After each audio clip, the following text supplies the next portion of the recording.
Hey crew, here we are at Alien Institute to jumpstart our episodes of Brains to Brawn with 3 techniques that can activate our biological machine toward a healthier and stronger you.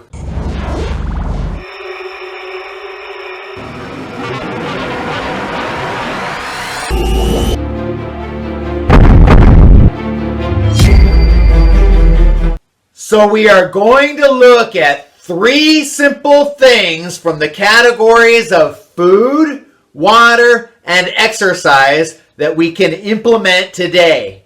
These 3 things will initiate a trajectory toward positive results. So number 1, the first thing I suggest we do is reduce the size of one of our meals by 1/4. For example, whatever you planned on eating at dinner, eat only 3/4 of what you usually eat. Do this indefinitely until it becomes habit. Now, the second behavior, call this technique number 2, we will drink a large glass of water like this as soon as we wake up from sleeping. Don't rush to eat your breakfast. Just drink a tall glass of water slowly the minute you wake up. Additionally, get somewhere between a half a gallon of water to a gallon of water every day. Quick caveat, be sure to get your electrolytes. Finally, the third step in our plan, we are going to activate our muscles with one of the greatest compound exercises of all time, the push-up.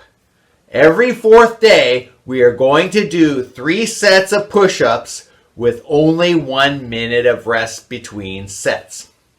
Now, it's demonstration time. I want to demonstrate because I want you to do your push-up super slowly. So we begin by getting flat on the floor. So as we flatten out, we want to get into push-up position.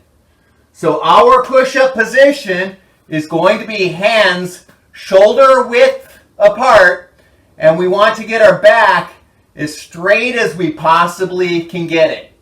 Now this push-up is going to be slightly different than what you may be used to because we're going to be going downward super slowly, and then we're going to explode upward. So the negative part of the exercise is going to be done super slowly, and then it's going to be a burst of energy upward.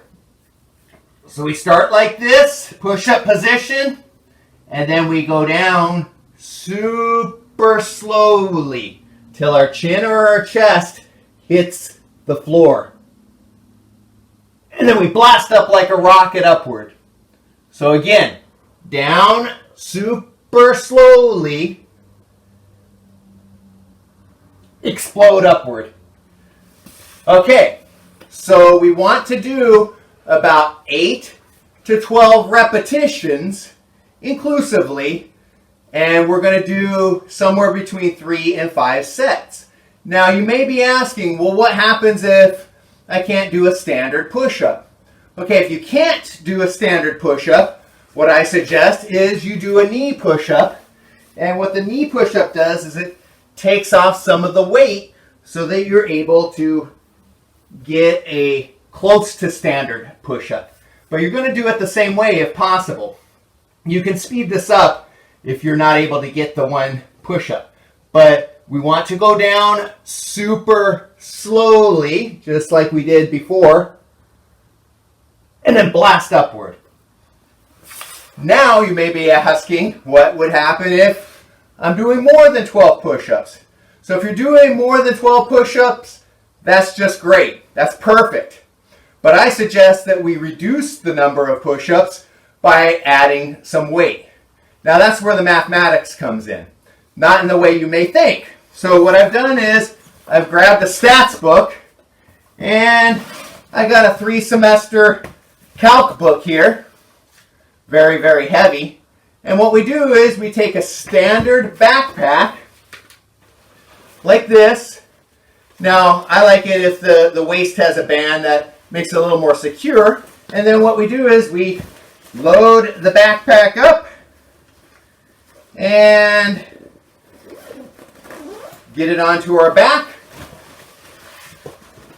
So this gives us a little bit of resistance in our push-up, which will reduce the number of push-ups. So again, what we want to do is get into push-up position, and then we want to go downward slowly and then explode up. Okay, so the push-up is a great compound exercise. It's a great comprehensive exercise because obviously it exercises the chest, but also at the same time you're exercising your abs or your stomach muscles here, and also you're increasing the size and the musculature of your triceps as well. So we want to be able to do as much as we can with fewer exercises. So with one exercise, you're hitting a lot of parts of the body.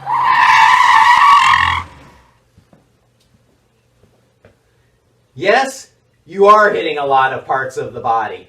Not only that, but you're hitting those parts at the same time. Sorry to sneak into the periphery of your talk, but the reason I interrupted is to elaborate on our drinking of water. Briefly, tell you about an experiment found in the Journal of Exercise and Fitness, and also explain some of the exercise terminology that you may or may not know. So again, we remind you to get your electrolytes. Electrolytes are electrically charged minerals and compounds that regulate nerve and muscle function, among other things. As for drinking water, the spectrum runs from drink water when you are thirsty to 3/4 of an ounce of water for every pound of body weight.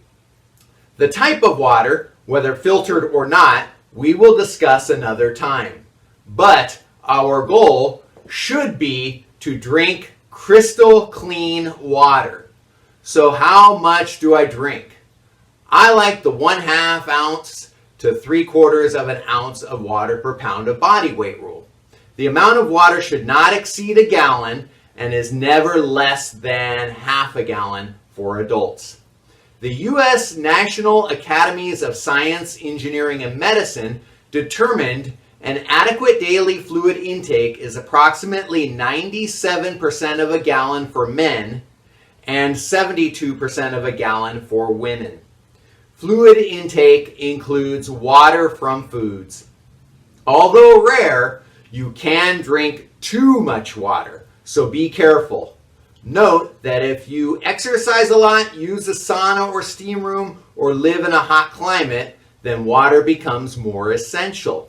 As for when to drink water, spread your drinking throughout the day. I like not having water during or right after meals. Actually, no drink at all. Let that non-diluted acid in your stomach start breaking down those good nutrients. That's it for water for today. Now I want to briefly tell you about an experiment found in the Journal of Exercise and Fitness. They ran an experiment to compare the bench press and the push-up for muscle gains. They found that working out with weight 40% of your 1 rep max, that means the most weight you can bench press one time, brought similar gains in musculature in the arms and chest. So for that particular 8-week experiment, essentially, when exercising at 40% level, the push-up and bench press equally developed the physique. Just to get a better idea of our push-up, it is estimated that you are pressing 65% of your body weight when doing a push-up, whereas a knee push-up, you're pressing approximately half your weight. Finally, for those who may not know the term set in the context of working out, the number of sets is how many times you do an exercise, such as the push-up, with rest in between. For instance, if you do 8 push-ups, stop, get up, and rest, do 8 more push-ups, stop, get up, and rest, and do 8 more push-ups to finish, then you did 3 sets with 8 reps or repetitions. So a rep is how many times you repeat the exercise movement within a set. Now that we know what a set and a rep are for our push-ups, we want to do about 3 sets with 8 to 12 reps. Maybe more if you don't want to put too much weight on your back. And as we said before, do them every 4th day. Eventually, we can work up to 4 or 5 sets. And Big Macs? And see what we do with that to begin with. Well, that does it. Reduce one of your meals, drink your water, and do those push-ups on every 4th day. Because with these activities, along with the math we do at Alien Institute, we will be on our way to brains and brawn. Okay, Alien Institute crew, don't forget to like, subscribe, comment, and share. Also continue learning by watching more AI videos.